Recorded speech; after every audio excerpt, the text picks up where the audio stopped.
There are many different titles in the Zelda franchise, and they've been released on a number of different platforms. Some of them are obvious, like the NES, the Super NES, N64, all the way up to the Wii U. And others you may or may not have even known about, such as the IQ and the CDI. No, we're not going there. No, we're not going there. But there was one system that received not one, not two, but 3 Zelda titles. And unless you were a major emulation buff, or you lived in Japan in the mid to late 90s, you've probably never even heard of them, much less played them. These titles were only available through a special service called the Nintendo Satellaview. And they were actually never officially released in a physical form. These titles were available for download through the Satellaview service that was provided by a company called Saint Giga. In the 1990s, the internet was becoming a sensation, and many companies were trying hard to figure out a way to get in on the ground floor of this revolutionary form of instant communication.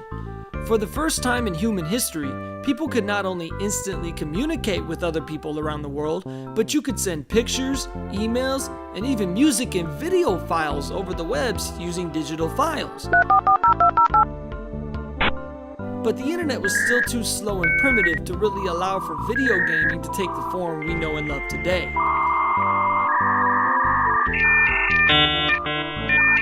However, as was proven with satellite TV, analog signals could be sent relatively easily using satellites. It wasn't until the late 1980s that satellite providers began to experiment with sending digital data using satellites, which also meant that files could be sent as well, and this included music, as well as video games. In Japan, a satellite radio company called Saint Giga was already well established by the mid-90s, and they were one of the leaders in digital satellite broadcasts. With encryption techniques and compression forms getting more and more advanced, companies determined that it would be financially feasible to allow for data broadcasts that users could download. But unlike the internet, these downloads would not be possible on demand. Users would only be able to download certain data at certain times, and this was fine for radio and television, as these were determined using a broadcast schedule. But video games were different. The data was much larger, and games were played much differently than shows were watched. So how could they broadcast a video game? Well, Nintendo and Sega, the two major competing console manufacturers in the mid-1990s, both had similar ideas, but they were developed differently. Sega decided to try their hand with the thriving cable television industry and developed what was known in the United States as the Sega Channel, and it worked fine, but Nintendo had a better plan. Welcome to Queen League! Why make it so you could only download and play a game? What if the game you downloaded was a live broadcast game with features and voiceovers and time limits that made the player feel as if he or she was actually playing a TV show? They could even race against other players live or compete high scores and win prizes. Well, Saint Giga was the top Japanese digital satellite company, so Nintendo, the top console manufacturer at the time, joined forces with them to make what should have been a match made in heaven. And believe it or not, Nintendo had a modest success in this partnership. Thanks to Saint Giga's wide subscriber base, Nintendo already had a number of potential customers that had their satellite receivers and subscriptions. So all those people would need was Nintendo's interface hardware that they could hook up to their Super Famicoms. And that was it. You could connect directly to Nintendo's network. But people that wanted this network solely for Nintendo's broadcast services would need both, so they developed a plan. Super Famicom owners who wanted to purchase both a Satellaview and a set-top box from Saint Giga could do so at a price of 33,000 yen, or roughly $340 in 1995 US dollars. This would also require a subscription to Saint Giga at a rate of about 5,400 yen, which was about $58 US dollars a month. Holy crap, Japan! This was quite the expensive project Nintendo was taking on. And not to mention that the add-on for the Super Famicom itself, which would become the Nintendo Satellaview, would retail for about 14,000 to 18,000 yen, which was about 140 to 180 US dollars in 1995. And the reason for the high prices was a spike in depreciation in the Japanese yen in 1995. but that's a topic for a completely different type of channel. All you need to know is that this fucker was expensive to own. But believe it or not, the Japanese public ate it up. The Satellaview was actually a bit of a success. By March of 1997, there were over 116,000 Satellaview subscribers, which was Nintendo's peak number. That doesn't sound like a lot, but consider that their next console add-on, the 64DD, which had its own RANnet subscription, only peaked at around 15,000 subscribers. So you could see why Nintendo considered this a decent win. But this wasn't the case in 1995 when the add-on first launched. Sales were slow, and Nintendo knew they needed AAA titles to push the add-on subscriber numbers. And this showed in the amount of effort Nintendo put into the content that would be released for this add-on. And there was quite a lot of it. Games like Harvest Moon, Dragon Quest, Chrono Trigger, and even Excitebike all got special Satellaview broadcasts from 1995 until June 2000 when it was finally shut down. Nintendo received a lot of criticism in the Satellaview's early days, as most content on this expensive hardware add-on was very simple single-player games and digital magazines. The payoff for early adapters was pretty weak, and people were pissed off, and for good reason. Nintendo quickly decided to make a major game using the same standards of gameplay that Nintendo's AAA titles typically have. But this was the very first major one, the one that made this console very famous in North America, BS The Legend of Zelda. The third title released for this system, we're not really going to talk about too much in this video, because basically it's just a ported version of A Link to the Past. It was released throughout the system's lifespan all the way up until the end of its broadcasting days. The only really noteworthy comment I can make is that it was the only Zelda game to be released without the help of Nintendo besides these CDI games. However, the other two Zelda games released for the Nintendo Satellaview are definitely worth a closer look, as they're quite interesting and very unique in the Zelda franchise. I don't happen to own these titles because they were never released in a physical form, but thanks to the reproduction community, you can actually get these games as a flashed ROM that will play on the original Super Nintendo or Super Famicom hardware, and I happen to own both of these versions. BS Zelda no Densetsu, better known as BS The Legend of Zelda, and BS no Densetsu 2 Inishie no Sekiban, better known as BS The Legend of Zelda Ancient Stone Tablets. These games are awesome, and it's really a shame that these games never got a release in America, because they're really unique experiences, and if you like the two-dimensional Zelda games, you're gonna love these games. This is awesome if you're a fan of the original 8-bit game, and this is awesome if you're a fan of A Link to the Past. Nintendo, this is what the Virtual Console is there for! Do it! Do it! Do it! Just do it! Don't let your dreams be dreams. Just do it! The pressure was on for Nintendo to release a AAA title as fast as possible before the popularity of the Satellaview waned. And Zelda was the perfect candidate for this, but the main Zelda team was busy developing other titles at that time. But Nintendo had a brilliant plan. Using a sponsored student networking project, they could cheaply develop the game and simultaneously discover new programming talent. Nintendo was quite strict with the development of this title, and there would be little to no lag or bugs in the final release. But the game was ready in time and released to Japan in 4 segments beginning on Sunday, August 6th, 1995, and the subsequent chapters would air the following weeks on each Sunday. If players played all 4 weeks and found all 8 pieces of the Triforce, it would give them access to a special game later on, and would enter them in a drawing to receive a free 8MB memory pack, which could allow Satellaview users to download certain titles and play them again later on. In fact, these memory packs are the reason that we were able to dump a playable ROM, which allows this game to live on today. The decision to use Zelda as the first game was a wise one too, as this title's popularity helped to launch the Satellaview subscriber numbers to the levels that Nintendo hoped. This game was so popular that Nintendo would rebroadcast it 4 more times, including a different version with altered maps and enemy placements.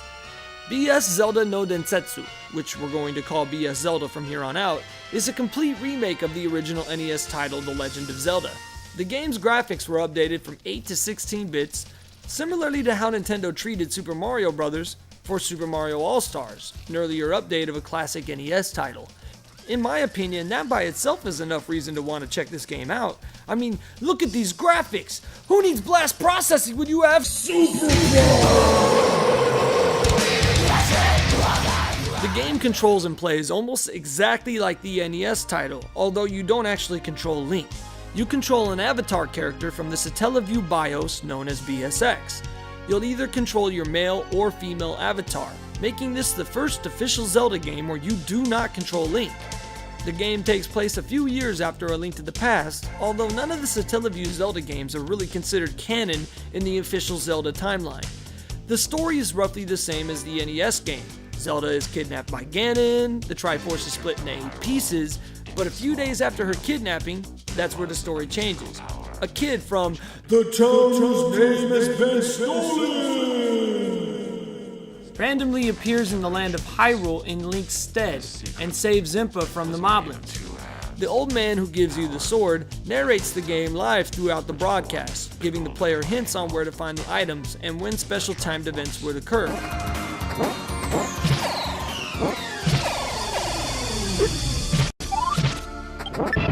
どうしたというのだ。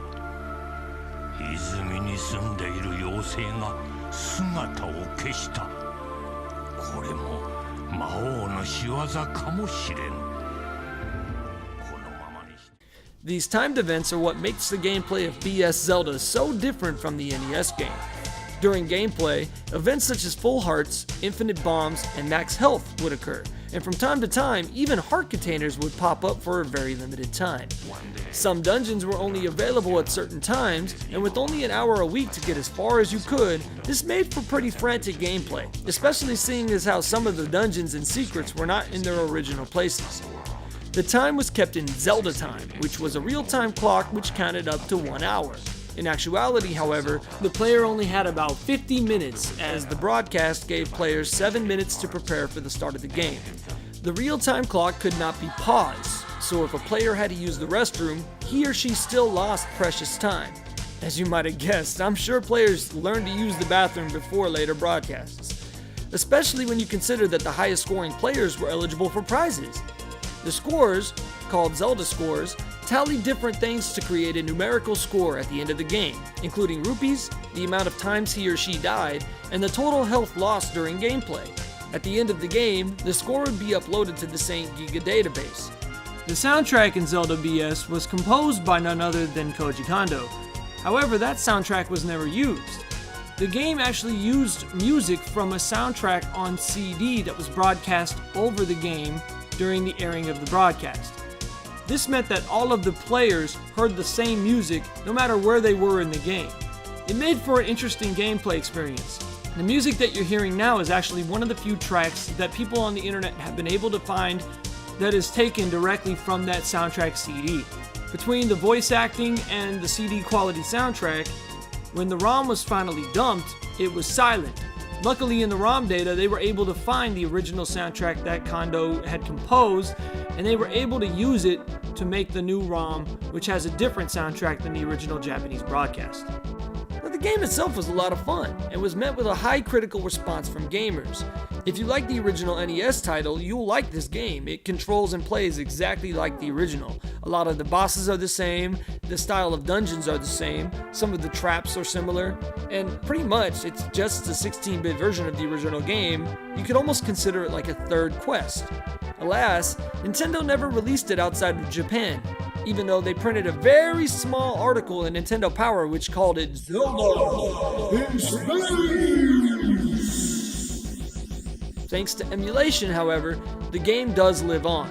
I'm not usually a big emulation type of guy, but hell, if you want to play this game, I fully endorse emulation in this regard. Although there are reproduction carts available, and you know why? Because Nintendo won't re-release it. And unless Nintendo ever decides to port the game to the Wii U or the NX or the 3DS or whatever, and I really don't understand why they don't, I'd hella play this on Virtual Console. I don't see any other way it's possible to play this title, but if you're a Zelda fan and you've never tried this game, give it a shot. Especially if you're a fan of the original NES title, you'll love it.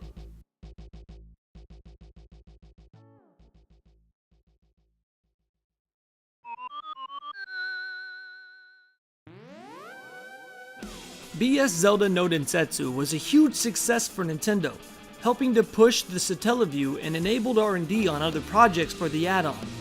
The game was re-released 4 times between August of 1995 and January of 1997, and a second map was released at the end of 1995 and broadcast twice. Fans couldn't stop talking about the new gameplay experience that they had with this title, as it was the first real game that took advantage of the possibilities the Satellaview had to offer. But Nintendo wasn't finished yet, and quite the contrary. Admittedly, BS Zelda was a very innovative title for the mid-1990s, but there was much more that the Big N could do with this idea, and they immediately took off with an idea that would take little to no programming from scratch, and would expand on the experience that Japanese gamers had with BS Zelda. Using A Link to the Past's engine and graphics, they redesigned the game using the original Light World map of Hyrule. In Zelda no Densetsu 2 Inishie no Sekiban, which we'll refer to as Ancient Stone Tablets from here on out, there is no Dark World, and there are 8 dungeons to explore, 2 per week. As in BS Zelda, Ancient Stone Tablets was split into 4 different broadcasts, in which players had a limited amount of items to find and areas to explore. The map was segmented, and you could only explore part of Hyrule, which made for much more frantic gameplay in a much smaller space. Players had a lot they could do. Besides the 2 dungeons, there were many caves throughout Hyrule, which either usually held heart pieces or rupees, and rupees were in abundance in this game, and they were important to your final score at the end of each week. Nintendo expanded the idea of scoring even further in this title. Besides rupees and the 2 titular stone tablets, players were scored on how many deaths they suffered, the total damage that was incurred, whether or not the player found and completed each week's timed event, and whether or not they were able to find the hidden mole. Each of these events was tallied, and the top 5 players each week would win an 8 MB memory pack for their Satellaview. Other than the Pegasus boots, which allowed you to change direction while you were still running, the game controlled exactly like A Link to the Past did, and the graphics and sprites were ripped directly from that original title. The bosses are also recycled and are nerfed dramatically, which is especially noticeable against Ganon at the end of the game. Finding all 8 tablets would enable players to fight Ganon at the end of week 4. The dungeons in which the tablets were hidden were much more compact and simple than A Link to the Past's were, but this isn't a bad thing, really. The dungeons are action-packed, and they get progressively harder each time.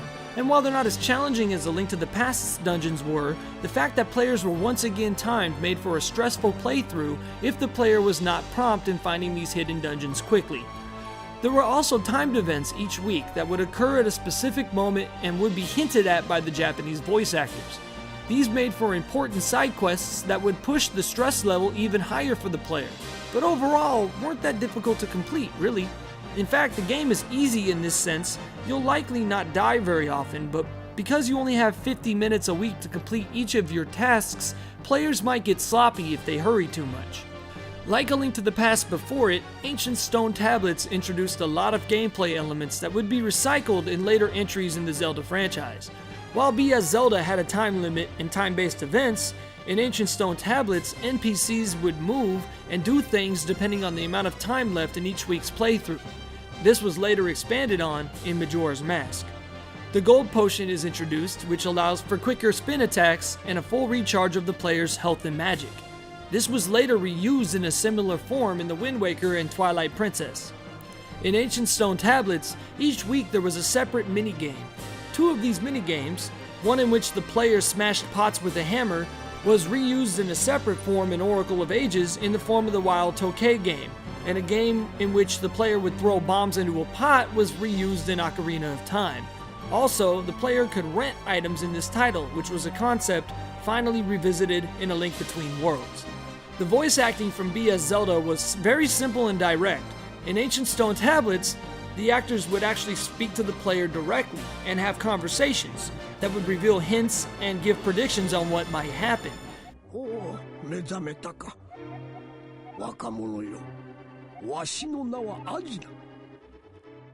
Some of them were indicators to timed events that popped up, such as fairies, rupee drops, or max health.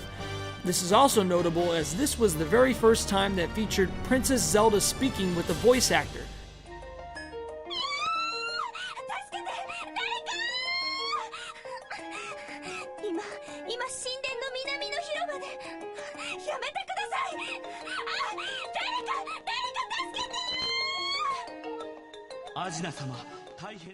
As well as Aganaw, Sahasrarlal's brother, a soldier, and a seer, who all had speaking roles. The music was played once again from a CD, but unlike BS Zelda, Koji Kondo did not compose any new music.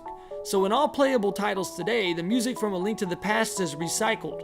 Although ROM hackers are currently working on a version for flashcards that utilizes the relatively new MSU1 chip, developed by a hacker named Bu, or is it BU, which can play large files, such as full motion video and CD quality music.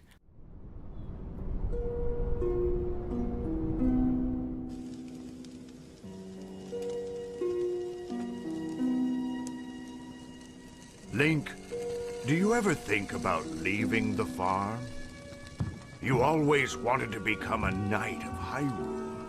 There is far more out there than just apples. I don't think I'm needed for that. And I wouldn't want to carry around a heavy sword and shield all day and miss out on home-cooked meals like this. Well said. Let's eat. Uncle, thank you for everything. You protected me after my parents died, and have been taking care of me ever since. You're like a father to me, and I hope one day I can be as kind and honorable as you. You're growing up, Link. You're growing up. If successful, it is possible that one day we will have both of these games restored to their original glory. And speaking of ROM hacking, although the development of the original broadcast version of this game is not really notable, the ROM hacking community's quest to revive this game for modern players to try was a decently interesting story in its own. The game was also pulled, as BS Zelda was, from the memory packs of dormant Satellaviews, but the dumps had no music and the interiors of all the rooms and dungeons were completely bugged out.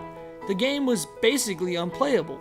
But thanks to the massive ROM hacking community and years of work, they were finally able to recreate the original game, or as close to it as possible, to the point where the recreated ROM is indistinguishable to the original broadcast other than the music. Still, it's a mystery why Nintendo never sought to re-release this game at all, especially nowadays with the Virtual Console. They could either broadcast it as they did in the 90s, or rehash it into a playable game as the ROM hacking community has done. Either way, thanks to soldiers such as Euclid, or is it Uslid, Bu, Kiddo Kabootsis, these guys, among many others, we can enjoy this game using emulation and reproduction cards. Again, I'm not an emulator kind of guy, but this work was very difficult, and these fine folks deserve recognition for their contribution to that community. Without them, this game would have probably been lost to time. Now these games were very popular, and really helped to push the popularity of the Satellaview to a whole nother level, and really made it last for a very long time in Japan. Now as we know, these titles were never released in North America officially, so we never really got the chance to play it, which is quite a shame. Unlike our next title, which we all had the chance to play. But would it be worth it? Funny enough, one of the more interesting development stories in the Zelda franchise comes from a spin-off game. Yeah, I know, right? Shigeru Miyamoto wanted to develop a first-person Zelda title all the way back in the days of the Nintendo 64, and believe it or not, that was almost how Ocarina of Time was developed. However, Child Link's shorter height made it extremely difficult to develop the world, and the idea was scrapped. But Miyamoto never abandoned this idea. He just tabled it. Fast forward to 2006, after the successful release of Twilight Princess. Alongside Eiji Aonuma and Takashi Tezuka, Miyamoto proposed a first-person shooter. Miyamoto wished to show Japanese gamers how a game could bridge the gap between scrolling shooters and advanced first-person shooters, which were all the rage at the time back in the good old US of A. Of course, Aonuma and his staff began developing a story for the game, as they had with every other Zelda title, and Miyamoto immediately put an end to this as soon as he heard about it. Really? The King of Zelda didn't want an epic world an epic game? Was the world coming to an end? Human sacrifice, dogs and cats living together, mass hysteria. Well, Miyamoto stated that he didn't want to incorporate anything unnecessary, saying, quote, "We're not making a movie here," and he was focused on short games in which a player might fail, but would be able to retry right away without feeling overwhelmed. He stated that each stage should be around or less than 3 minutes long, just for that reason. He also wanted to incorporate no boss battles, much to the chagrin of the Zelda team, who urged Miyamoto to allow bosses anyways. They compromised on 2 boss battles in the form of a Dark Nut and the Dragon Stal-Lord. Needless to say, at first the team was not really happy with this new direction. They wanted to make a Zelda game, not Call of Duty. However, Miyamoto was so convinced that the game was going to be popular that he had Nintendo of America president Reggie Fils-Aimé round up a group of hardcore American Zelda fans to try the game out, and they all loved it. Of course, if Nintendo paid for me to try out a prototype version of some unreleased game, what do you expect a fanboy to say? Of course they liked it. Well, this gave ammo to Miyamoto, not only for purposes of persuasion, but also in the form of feedback that he could use to tweak the game. Well, the cherry on top of this development sundae was the idea for the Wii Zapper. Keep in mind, the Wii was extremely popular in 2007, and peripherals for every device and add-on you could think of were being released, from tennis rackets to baseball bats. The idea for the Zapper was a natural one, and well, this is where this gets really funny. Once Nintendo announced the Zapper, and Miyamoto was asked which game should be the marquee title for the add-on, he of course proposed Link's Bowgun Training, as the title was known in Japan, famously stating, quite seriously I might add, that he could change the game to be a more futuristic time travel game in a Terminator-esque spin-off. Yeah, I am not kidding. Hey, don't shoot me, I'm simply the messenger. Chill out, dickwad. Luckily for our children's sake, the idea was immediately and absolutely shot down by every single member of the Zelda team. I'm gonna get you a nice fruit basket. I'm gonna miss him. And the almost finished game was developed and released in North America on November 19th, 2007, and in Japan on May 1st, 2008. The working title was The Legend of Zelda: Phantom Crossbow, but to avoid confusion with the grand, epic main Zelda franchise, the release title removed the name The Legend of Zelda and simply called it Link's Crossbow Training. The game itself is a mix of first and third-person shooter elements. In target shooting stages and defender modes, Link moves on rails, yet in the ranger mode, Link can freely move using the nunchuck. He has different weapons he can use: his trusty crossbow, bomb arrows, the automatic crossbow power-up, and even a sniper-esque mode using the Hawkeye. The game has 9 stages, each more difficult than the last. Link can string combos together by hitting his marks without missing shots, which is integral in winning medals and passing stages. The player must earn a bronze medal to proceed with the game, but he or she can earn silver, gold, and even platinum medals as well, although there really isn't an award for doing this. In fact, this game really doesn't have a lot of replay value in it at all. While there is a 2-player mode, it is an alternating mode, which really reduced the potential of this title. The game is quite easy, and really beginning players can actually beat it all the way through in an hour or two the very first try. The hardest part of this game, funny enough, is the Wii Zapper add-on itself. Now don't get me wrong, the Zapper is a cool idea, and for what they meant for it, it functions quite well, but the game is actually easier just simply using the Wiimote and the nunchuck by themselves, without the plastic hulking shell. That's pretty much what the Zapper is. It's simply a holder for the controller, and it's a bit awkward to boot. Reviewers noted this, saying that it is significantly harder when you use the Zapper, for no apparent reason. I mean, it's a cool experience to play with the Zapper, and you can give it a try once or twice, but it is far from necessary, and much easier to beat the game without it. In conclusion, Link's Crossbow Training is a fun distraction in a decently made game, with average reviews and decent sales. It's a cool experience for Zelda fans, but you're not necessarily missing out if you've never played it. However, it is a common and cheap game that plays on both the Wii and the Wii U, and it's still a pretty darn fun time. It's not a bad distraction if you're a Zelda fan or just looking for a short and quick Zelda experience. Now I want to take a moment to acknowledge Link's popularity throughout Nintendo's history. Now Link has been in a ton of games since he first came out in the mid-80s, and we wanted to give him a little bit of time to shine and talk about all those games that he was in that a lot of times get forgotten. Now obviously there's titles that we know Link is in and has been played many times. And of course games like this are worth taking a look at, of course they are. But what about those titles you had no idea Link was in? And by the way, if we happen to miss any titles that Link is in, please tell us in the comments down there. Say, hey bruh, you want that like and that subscribe? Make a video about this. Before we conclude this exhaustive video, I wanted to take a moment to acknowledge all of the minor appearances that Link has made throughout the years.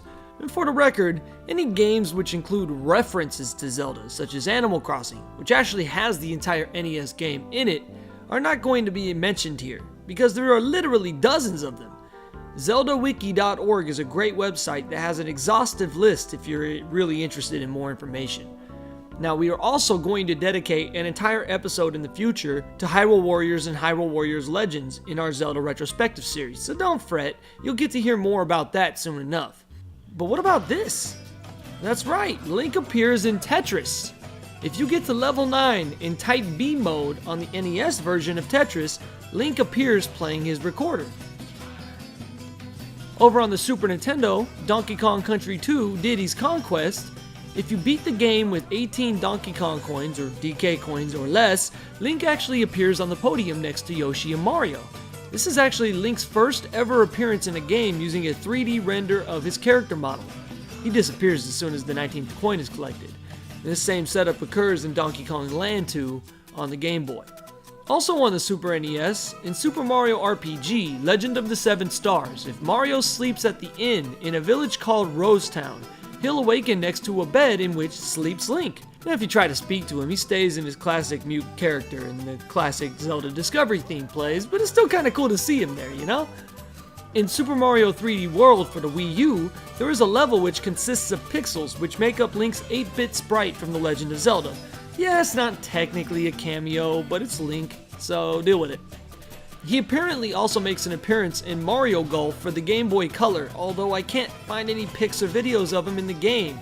And I'm not much of a golf fan, so sorry, you're not going to get to see it here, but he also appears in Picross DS and Picross NP, but again, those are stretches to say that puzzles that look like Link make a cameo appearance, and I'm sure as hell not going to play those games for the sake of a 10-second clip. In Super Mario Maker for the Wii U, 8-bit versions of many Zelda characters make appearances, such as Link, Toon Link, Zelda, Sheik, Ganondorf, and even Tingle. Oh god, fucking Tingle.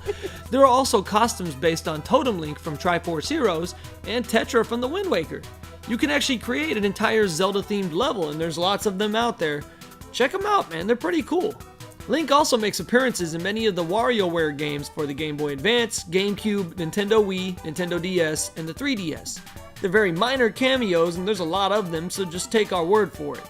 For the Game Boy, an old classic racing game called F1 Race has Link making a very short appearance in one stage, and in Dynasty Warriors VS for the 3DS, you can unlock a costume which basically makes your player look like Link. I know it's a stretch, but it's still kinda cool. Man, I could literally go for hours, but I won't. But I do encourage you to explore and find other cameos. If you feel like we slighted a game specifically, let us know below. I'd love to rectify this in a future episode. But that's, for the most part, all the real cameos that Link makes an appearance in. And since this is getting long in the tooth, let's quickly touch on the games where his cameos are much more major. And we'll start with the obvious one.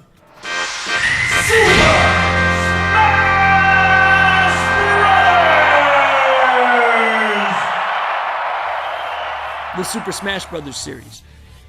Now, Link has appeared in every title in the series as a major playable character, and other characters have appeared as well. In Smash Bros. Melee for the GameCube, Zelda, Ganondorf, and Young Link appeared, and Zelda had the ability to change forms into Sheik. In Brawl, Young Link was replaced with Toon Link, and that lineup of Zelda characters carried over into Smash 4 for the 3DS and the Wii U. Link's attacks are what you'd expect from the hero of time. He's got his hookshot, bow and arrow, bombs, so on and so forth. He's one of the easiest characters to learn, yet one of the most difficult to master. There's not enough time to truly go into depth on how to play as any of these characters, but here's a little known fact for you. Link barely got included on the original roster for the N64 version of Super Smash Bros. Well, to be honest, none of that original lineup was almost in the game. The game was originally going to be a completely different cast of polygonal original characters. At the last moment, the Big N changed that and gave the development team time to include Mario, Link, Donkey Kong, and the gang to join the fight, and the rest is history. In Mario Kart 8 for the Wii U, Link was finally introduced as downloadable content. It comes complete with his own kart and glider, stages, add-ons, and more. To be honest, it feels kind of weird to play as Link in a Mario Kart game, but it's all good. I'm all for it, and it's still pretty cool. To date, this is his only appearance in the Mario Kart series. And finally, for this episode at least, Soul Calibur 2 for the GameCube, the one that oftentimes gets overlooked. Namco decided to include cameos for each of the ports from the arcade version to the home consoles version. In the PS2 version, Heihachi from Tekken was included, and in the Xbox port, players got Spawn, which was pretty cool to be honest. But for the GameCube version, players got the best of all three characters, and Namco really wanted to do something special. Of course, if it's in this video, that must mean Link. They even gave Link a non-canon backstory in which some evil wizard took over Hyrule and was controlled by some sword from another world called the Soul Edge. The fragments of this sword were in another world, and so to save his homeland, Link teleports to this other world, the world of Soul Calibur. He's a well-rounded fighter with little to no weakness and moves pretty fluidly in the game, but he's also not very OP, so he's a great choice for beginners. It's pretty cool to see such a great video game icon in one of the best fighting games of that generation. And other than the Super Smash Bros. Series, this is Link's only fighting game cameo to date. And there you have it. Again, for the sake of this video getting way too long, I was very short and sweet on this information, but trust me, there's not a lot I can say that's very interesting in regards to these cameos, at least not to my knowledge. And I'm not perfect, so if I missed anything, please let us know in the comments below. In conclusion, there are tons of Zelda games available for a number of different systems. And as we touched on in this video, some of them just don't quite get the same level of exposure as the ones that are released for the major consoles. And those games are classics for good reasons. But it's unfortunate that some really quality games slip through the cracks over the years. So it's nice to take a look back and just remember how far the Legend of Zelda franchise has really truly stretched. In our next video, we want to touch on a couple games we haven't yet. Pun intended. Haha, you see where I'm going with this, don't you? In part 2 of our On The Go special, we are going to talk about the Nintendo DS and the Nintendo 3DS Legend of Zelda games, with the exception of a couple 3DS titles which we're saving for future episodes. The Legend of Zelda Phantom Hourglass, the Legend of Zelda Spirit Tracks, and the Legend of Zelda Triforce Heroes. Again, there's a couple more missing, but they'll get their shine soon enough. But we did want to touch on, no pun intended that time, we did want to touch on a couple games you probably haven't heard of. And to be honest, I really don't want to talk about them too much. The Tingle Trilogy. Yeah, I know, I don't want to talk about it either. I don't want to talk about it! But you know what? To be honest with you, I'm actually kind of surprised. They're not as bad as you might think. That's all coming up in our On The Go Retrospective Part 2. Till then, I'm JSR, and thanks for watching. Always remember to hold the reset button down when you turn the power off, or else you might lose that save data. Have a good day, folks.